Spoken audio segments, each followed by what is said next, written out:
Now that it's roughly 2-ish weeks now before the good old E3 happens, I figured why not go ahead and, have a good old small little prediction time. Let's do some hot shotting for this video. And as time goes on, we'll do a little bit more like kind of direct, kind of more focused predictions to what's going to possibly happen at E3. So go ahead and get your predictions ready. Let me know down in the comment realm where you guys reign supremo. And yeah, get yourself strapped in, Lila locked in, set that beautiful like button. Blaze for me, subscribe, and join the zebra. Still don't have my bandanas. But subscribe and join the zebra gang. And let's have a little bit of a joy with this prediction shit, right? Why don't we? Yeah. So here we have it. We're in the official E3 2021 website, right? And it says online interactive worldwide game on, and then it ends off with June 2nd to the 15th. So yeah, roughly less than 2 weeks away. As of this video's recording, it is now June 1st. Don't know if this is going to go up June 1st, but we'll see. It depends. Most likely, but it most likely will. But all we have to do is scroll down a little bit, and we'll see what and who are all here for the good old of E3. We're mainly going to be focusing on the game companies, obviously. So let's start guessing. So kicking it off with Nintendo first, since it's here. I feel Nintendo is like probably the easiest to guess, the most predictable one, to be honest. Clearly we're probably gonna get a new character revealed, announced at E3. Makes sense, completely makes sense. Why and where else would they do it other than, in front of people who are literally just waiting for an announcement, We're most likely also, maybe, just maybe, going to get a little bit more on the good old of Breath of the Wild 2. Hopefully, maybe. Considering it is Legend of Zelda's, I believe, 31st anniversary, I think it is. I think it is the 35th, I meant.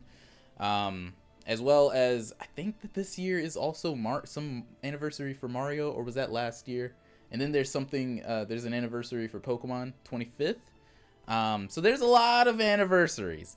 One thing that I can go ahead and predict away right now is that we're most likely not getting anything Bayonetta. We're most likely not getting anything Metroid Prime. Sorry if that hurts your feelings a little bit. I just gotta be honest and real with you guys, okay? We're most likely not getting anything from those. But those are just really small, kind of easy to kind of assume things. Again, we're going to go a little bit more into it in a separate video. But next we have good old Xbox, and I think that Xbox is probably the one that I'm least knowledgeable on what could possibly happen, besides the fact that probably gonna get something Halo.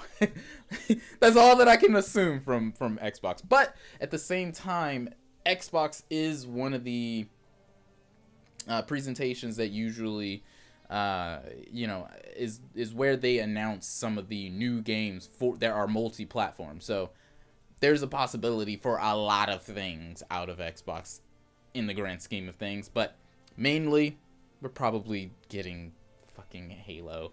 And I'm not a Halo fan, nor am I all that big of an Xbox fan, so not really all that excited. But we have this little ditty right here that won't highlight properly. We have Square Enix. And with Square Enix, always brings me joy, because it's the company that brought me Kingdom Hearts. It's the company that brought me Final Fantasy. I personally feel like we're not going to get anything Final Fantasy. I don't think, at least. We're not going to get anything Final Fantasy VII Remake related, because before this even comes out is the new intergrade, whatever the fuck it's called. The next part that has Yuffie in it for Final Fantasy VII Remake is already going to have been out, like, I believe, like, 4 or 5 days before this even comes out. So I believe that Square Enix is probably going to be focusing, and hopefully, on the new Final Fantasy 16. Hopefully that is the case. I certainly do hope so. As well as maybe saying that Final Fantasy VII Remake is gonna go on PC. Probably not, but we can only just hope and wish, I guess. Might get a little bit of something from the Avengers game that, you know, flopped like hell. And that's about all that I can really guess from this. Maybe a little bit more on the Dragon Quest game. I believe it's Dragon Quest 12. Dragon Quest is under Square Enix, I believe, right? If I'm remembering correctly, yeah. So maybe we'll get a little bit more on that, because I know that they pulled a Metroid Prime and just showed you a logo, and that's it. But maybe we'll see some more of that in E3 time. So yeah, maybe.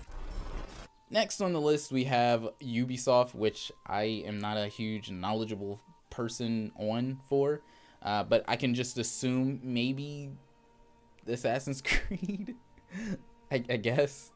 But scrolling on down, we have good old Capcom, who I feel possibly, maybe, and I'm pretty sure a lot of fighting game fans are probably gonna predict and guess and assume as well, might be maybe the next Street Fighter game, considering Street Fighter V is winding down. But on the same foot, why would they do that when they still have, I believe, 2 DLC characters that they need to actually release, and 1 that they actually need to reveal in the first place? So E3 is probably going to be the time for that. E3 will possibly be the time that they go on ahead and be like, okay, here's the final character for Street Fighter 5's DLC lineup, and there you go. Warner Brothers, I just recorded a video before this going over Gotham Knights. I feel like that's where we'll be going with E3 with Warner Brothers. Gotham Knights, DC like kind of slight, seemingly open world co-op type of beat 'em up, sort of, kind of stealth, kind of action RPG type game. Very interested in it though. Very, very interested. Bandai Namco. All that I'm hoping from Bandai Namco is fucking Digimon Survive. Give me that, and Bandai, you win. You win. You win. You win. You win. You just win. What else is under Bandai Namco right now? Is the Demon Slayer game Bandai? I really genuinely have no fucking idea. Sega, hopefully they'll show a little bit more than of the new Sonic game that is being dubbed as Sonic Rangers, I guess. Hopefully they show a little bit more of that instead of just him running, and that's it. But I guess in the grand scheme of things, Sega knew what they were doing. They knew that their Sonic fans are fucking crackheads. The motherfuckers are speculating upon creating their own game entirely just based off of a 30-second clip of this nigga Sonic running in a fucking forest. Insanely intelligent, high IQ in my book, because free marketing. And then the rest of the companies and everything that possibly can show off something, I don't really give a shit about or have much of a prediction to go off of in all reality. Like, why is Otterbox here? The fuck? But I don't know. I leave the table to you guys. Let me know what you guys are expecting and hoping for and predicting for the good old within E3 2021. Quite interested.